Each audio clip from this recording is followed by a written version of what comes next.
I'm Brianna. And we are a married couple and we want to have a baby. So in order to do that, obviously she's a woman, so that makes it a little bit hard. So we have to go through something called IUI. It's a little bit of an intense process. It's a little bit lengthy. It's a little bit costly. So we're here to tell you guys all about this so you can follow us on our journey. We're super excited to be starting and it's going to be super soon. So I hope you guys stay tuned, follow us on all of our updates, and enjoy our channel while we go through this with you. So the first question is, what is IUI and who is it for? So IUI stands for intrauterine insemination. So that basically means that they take the sperm from a donor. Basically means they take the donor sperm that gets sent to the clinic that we're using and they insert it into my cervix. So the chances of pregnancy are a lot higher than it would be with a heterosexual couple or couples who don't have any trouble conceiving. So it's a little bit more costly because obviously it's a bit more invasive.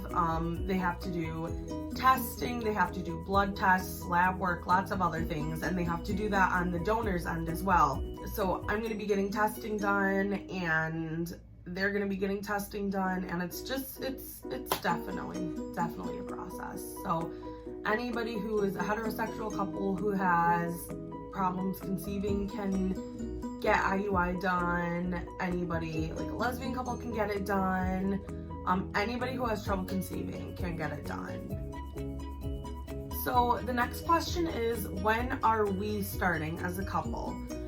So it depends what we're talking about here. Like, when do we start trying to get pregnant? When do we go to the clinic and start? There are lots of whens. So I'm just gonna go with, when does this entire process start? So we've basically already started because we are patients at the clinic that we're using. So we've technically already started, but we haven't started the physical process yet of actually trying to get pregnant. So what's gonna happen is, brain fart. So we wanted to start last month after I started my period, but instead we have to start later this month when I start my next period. The reason being is because it's super important for the doctors at the clinic to get my hormone testing done 4 days after my period starts. So there's a little bit of a backstory to this. So we both had COVID actually. So that definitely delayed the process by about a month. Because of that, I called the clinic and I said, my period started. And this was about like 2.5 weeks or so ago. I called them and I said, my period started. And they're like, great, we'll have you come in and, get your hormone testing done in 4 days. And I'm like, oh, awesome. And the lady who I was talking to on the phone was like, well, it actually says here that you guys were diagnosed with COVID. I was like, and this was after we were all better. This was after, like, I had returned to work, she had returned to work. So everything was okay. But in order for the clinic to continue treatment with us, we have to go and get, I believe it's like 2 negative COVID tests within like 24 hours of each other. So it's really odd. I don't know whether that's something I should probably look into, because my next period is probably going to be starting in about 2-ish weeks. So I don't know. That's basically when we're going to be starting. And then within the next, I would say like 1 to 3 months, if everything goes swimmingly, I'm expecting to be pregnant. So we'll see how that goes. We'll see how it works. Okay, so the next question is, what is the process? So I've explained a little bit about what the process is. You have to register at the clinic, like you have to make yourself a patient, kind of like when you go to get a new doctor. You have to make yourself a patient, basically. You have to fill out these paperworks, they have to get your health history and all that, and then you can start the physical stuff. So we have not started the physical stuff. So that's something great about this channel, is that we can give you guys updates. We can go for our physicals and we can tell you guys what happened. So the first step is all done. And then the next step is when I got my period later this month, they're gonna have me come in for a hormone testing 4 days after that. And then after that, I'm not too sure. I think they have to like get the sperm, order it, bring it to the lab, and then they wait to see if I need ovulation stimulating hormones, which they are probably going to be putting me on. And then they make sure my follicles are fully, formed and healthy and going to be released. And then once that happens, they will insert the sperm and hopefully get a winner. So that's what we're hoping for. We're really, really hoping for that. I'm thinking that process is probably going to take anywhere from like maybe 3 to 5 months.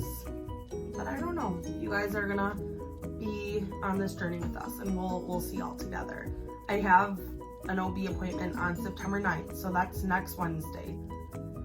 So a week from tomorrow is my OB appointment, and we'll give you guys another update on that appointment, and we'll see how that goes. So so we've pretty much explained the entire process. If you guys have any questions, comments, suggestions, anything, please feel free to comment or message me or message Brianna and ask us anything. I mean, we're still kind of new to this. I mean, just because we're going through the process doesn't mean we have to be an expert at anything. I mean, we're all learning along the way. You guys can learn with me. If you've already been through it, feel free to throw out some comments, some suggestions, whatever you please. So we're super, super excited to be going on this journey with you guys, and we really hope that you're able to follow us and see what happens. So we're excited. We're gonna have a baby. Oh, I don't have a baby. Hopefully everything goes well. And one more thing I want to add is that on my OB appointment, this part of the process is basically her giving me the okay to go along with the pregnancy, because since my BMI is a little bit higher, they want to make sure that it's okay for me to go forward with this. And then she's gonna give some things to the clinic, and they're gonna go back and forth, and then they're gonna like check my health history and all that stuff. So we're hoping for the best. We're hoping this can happen. I know women are incredible no matter what. I mean, women of all shapes, sizes go through this process, so I'm not too worried about that. But what I am worried about is being consistent with you guys. I'm really, really hoping that this is able to take off in the way we want it to, because we want to be able to inspire people, we want to be able to help people, and that's what we're hoping for. But it's 8 o'clock at night and we need to go to bed. So thank you so much for watching. If you stayed through this whole thing, we appreciate it. Bye. Bye.